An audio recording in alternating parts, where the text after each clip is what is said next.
Welcome to Women Lead, a production of the Women of Color Empowerment Institute. We are your hosts. I'm Bernardet Norris Weeks. I'm Austin Pamies. And I'm Kathy Egleston. Today, our show is about navigating difficult times.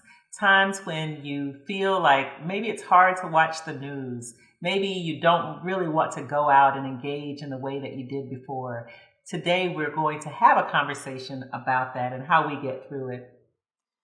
Yes, we are, and we're going to talk about what we need to get through it, because we can't get through it on our own.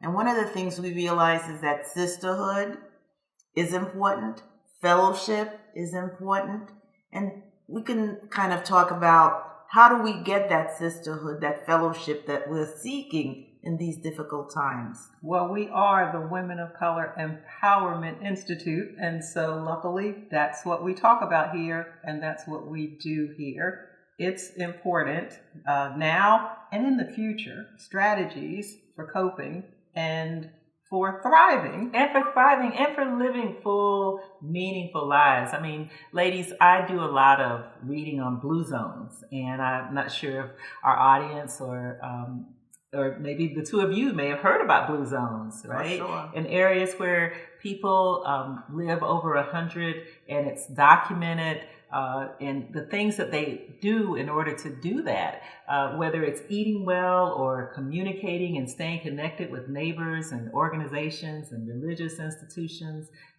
These are things that we want to cultivate within the Women of Color Empowerment Institute. Absolutely. I mean, you're bringing up really the foundations of self-care, and perhaps the first foundation is understanding that you're worth it, you deserve it, and you need to feed your own soul and spirit.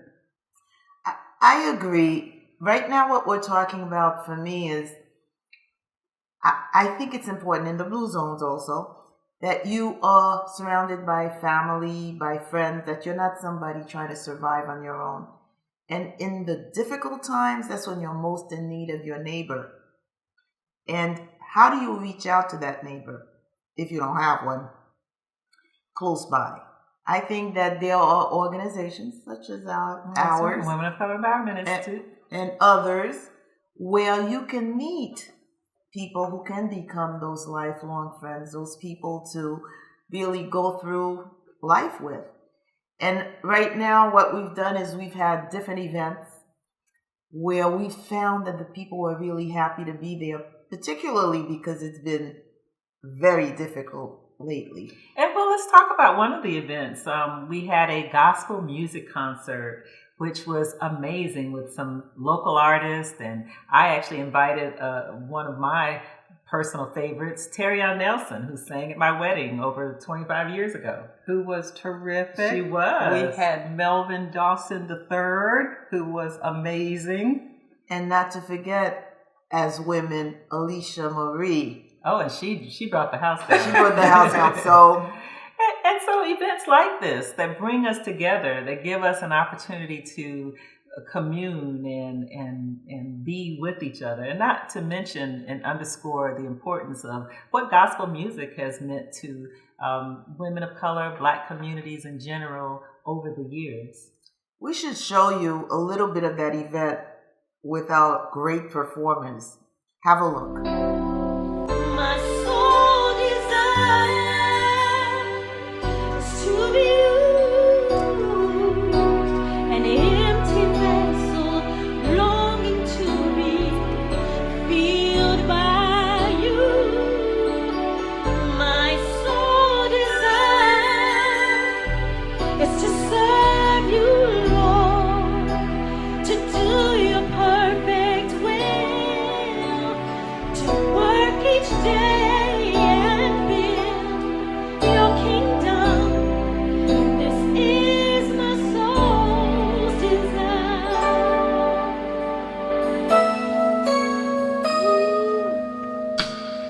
Lord, I do not seek to claim your glory, no. I only wish to be under your control. For I know that you alone, you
recently, we had pastor, 2-time Grammy Award winner, composer, gospel historian Oliver Wells right here at the table talking to us about the power of gospel music. Absolutely, and it's just so important. I mean, that's one of the ways that we have been able to ground ourselves over the years and just historically in communities of color, particularly Black communities. We've been able to embrace and rely upon and feel the movement of gospel music. Yeah, he covered a lot of topics He about gospel music, including its impact on the community, the motivation that it provides. I'll tell you, he also hit on the spirituality. Let's be clear, this is a pastor. He let us know the message behind all of it as well. So we need to share that with you. Yeah, the message behind it and the use of it in our in-person day-to-day lives. And so Edwin was a trendsetter, because Oh Happy Day changed the musical landscape for what was accepted, all right, with gospel music. And he did it.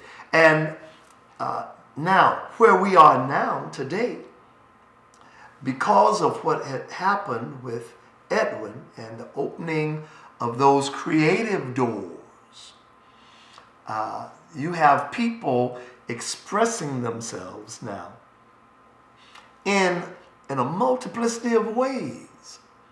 And that has to continue to happen because, and the reason I know it has to happen is because of what we as people of color are having to endure. It's related, all right? The struggles that we're going through are struggles that rob us. And you have a lot of people that are struggling today. Listen, somebody I'm talking to today, this is important. You're struggling because you are dealing with a deficit of hope. But I believe the music, our expression of the music and of our relationship with the Creator can bring hope, all right, for people in hopeless circumstances and situations. At the Women of Color Empowerment Institute, our mission is to enhance and expand leadership by women of color. We do this in a variety of different ways, including but not limited to providing mentorship opportunities for young professionals where we assist in helping to create paths to leadership. We empower women to develop capacities for social change. We produce programs that promote heritage awareness, and we provide training opportunities for business and government. Our institute holds seminars focused on professional success techniques, and we host many other events such as our popular Advocates for Change and Leaders Connect. The Women of Color Empowerment Institute publishes a magazine called Women Lead. Our signature event is the Women of Color Empowerment Conference, a yearly conference where hundreds of leaders gather from all across the United States and beyond. To learn more about membership and how you can support our programs or be a sponsor of the Women Lead TV, visit us at nationalwomenofcolor.com. Again, that's nationalwomenofcolor.com. I think we really need to tackle the topic of in-person communicating, and networking like we do here at the Women of Color Empowerment Institute, instead of just living your Instagram life. And that is not healthy. And so we're focused here at the Institute at nationalwomenofcolor.com. You can become a member, but we're focused here on bringing women together, women in leadership positions in particular, when at a time and any time we need to be close as leaders, find ways to promote, enhance each other's lives, help with healthcare, not healthcare, but help with health, bringing our awareness of our emotional, physical, mental health, and just bringing that back to ground level where we're all moving in the same direction, understanding that should be a focus for us at this time. Yes, we can't succeed in isolation, really. So when we're talking about leadership and how we bring these leaders together, we bring them together in order to grow. They learn from each other, and they support each other. Again, in those difficult times, it's even more important than at other times when you're thriving. Well, the point I think you made off air a little while ago is we're doing a lot of different things to try to make sure that in difficult times we're able to navigate and pivot and still find our way, because a lot of us have probably seen the memes that are on social media that show women sitting back and just watching things blow up, but we really can't afford to do that. No, we can't. That's not what we can afford to do. That's not our tradition. That's not what we owe to our next generation of women leaders coming up. And so we're here for that. We're here for it. And even in the political space, when you get discouraged, by the politics and all, you might say, maybe I'll step back. Maybe I won't vote. Maybe I won't participate. But that's not a message. It's not a message. The truth empowerment means you're out there, you're doing what you need to do to change things, to improve things.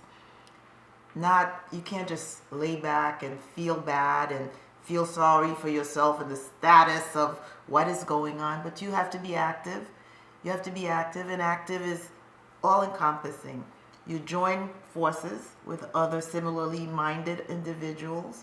You take action. Maybe it could be you attend a community event to kind of motivate people, or you go to a commission meeting, or you write to your legislator, and you vote. You continue to do what you need to do with the hope of moving things forward. We can't give up. We can't give up. And the thing about that is, and what you touched on is really, you're talking about policy, because policy issues will still be advanced by someone for something, and if we're not in the mix of it, and if we're not voicing our opinions, and if we're not going to Links Days at the Capitol and Delta Days at the State House, and Broward Days or Palm Beach Days or whatever, if we're not doing those things, our voices are not being heard. And so that's why even now more than ever before, and everybody always says that, but now more than ever before, get out there. Don't sit down. Don't feel isolated. Don't stay in your homes. Get out, voice your concerns about things. Look, read, become informed. Let more than social media be your news information source. And find a friend, phone a friend. We're your friends here at the Women of Color Empowerment Institute. I get invigorated every time I'm around this group of women. Aw, Kathy. Well, listen, you can become a part of the Sisterhood by going to nationalwomenofcolor.com. Again, that's nationalwomenofcolor.com. Find out more about our organization. Come and join us at our monthly events and meetings. Become a mentor or a mentee if you are, you're going through our programs. It's just so much to do, and now is not really the time to be alone. Yeah, you see, optimism doesn't necessarily result in success. It could happen, it could not. But one thing for sure, if you have a defeatist attitude, defeat is ensured. You can guarantee it. So we can't have a defeatist attitude. We can't afford it. So what we have to do is we have to get down there and keep that optimism going. You can fall down once, you pull yourself right back up, you continue on, you may fall down twice, but eventually it will get you there. It will. It will get you there. And I think just paying attention to also healthy habits, and whether that's diet and exercising and being in communion with each other, or whether it's getting your spiritual life in order, all of these things can help move you in the direction of having healthy habits that hopefully overall will improve your life and your lifestyle. Right. Well, it takes a certain amount of time to create a habit, and I believe in perseverance and gratitude. Nobody said it would be easy. Nobody said it would be quick. Nobody said it's always going to be an up day. But I'm grateful for everything that I have, and I am going to persevere and, God willing, live to fight another day. As usual, Kathy just said what I wanted to say, but just better. Okay. At the Women of Color Empowerment Institute, our mission is to enhance and expand leadership by women of color. We do this in a variety of different ways, including but not limited to providing mentorship opportunities for young professionals where we assist in helping to create paths to leadership. We empower women to develop capacities for social change. We produce programs that promote heritage awareness, and we provide training opportunities for business and government. Our institute holds seminars focused on professional success techniques, and we host many other events such as our popular Advocates for Change and Leaders Connect. The Women of Color Empowerment Institute publishes a magazine called Women Lead. Our signature event is the Women of Color Empowerment Conference, a yearly conference where hundreds of leaders gather from all across the United States and beyond. To learn more about membership and how you can support our programs or be a sponsor of the Women Lead TV, visit us at nationalwomenofcolor.com. Again, that's nationalwomenofcolor.com. So we now would like to share with our audience what we've done as the Women of Color Empowerment Institute and a few good men to bring together the community that we so love so that they can share in optimism and positivity. Take a look.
Just finished my first yoga class.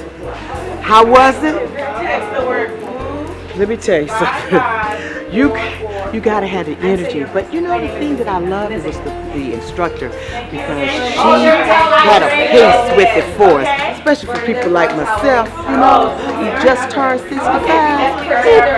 But it was so good. It was very engaging. Everybody engaged. And then you were moving to the drums, and it was just so much fun. Will I do it again? Yes, I will.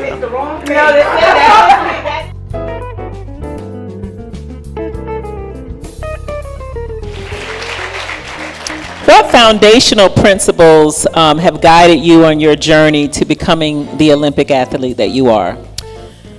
I would say there's definitely has been a lot of foundational principles, considering that my journey has been up and down, and I have been competing on every level. I competed recreational, middle school, high school, collegiate, and now the highest of them all, professional. And I would definitely say that is having the support around me, relying on other people, not trying to do everything on my own.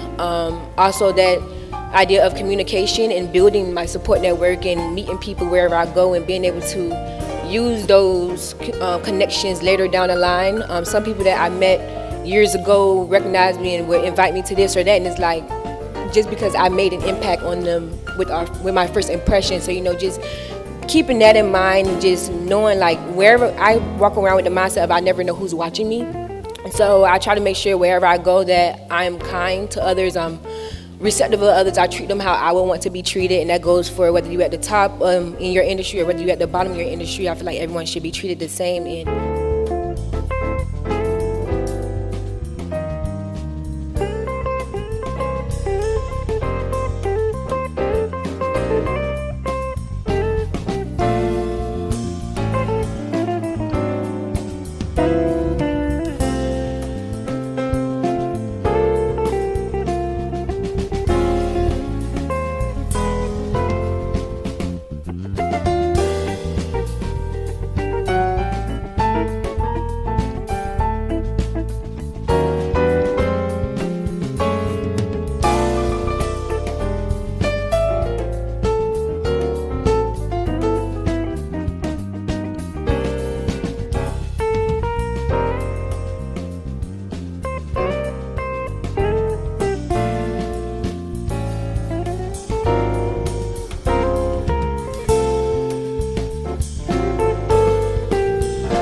just a few of the many events that we produce at the Women of Color Empowerment Institute. We try to keep each other connected. We try to bring leaders together so that we can celebrate ourselves, celebrate each other, and make sure that even in difficult times, we are still moving forward. And so, until the next time, be empowered.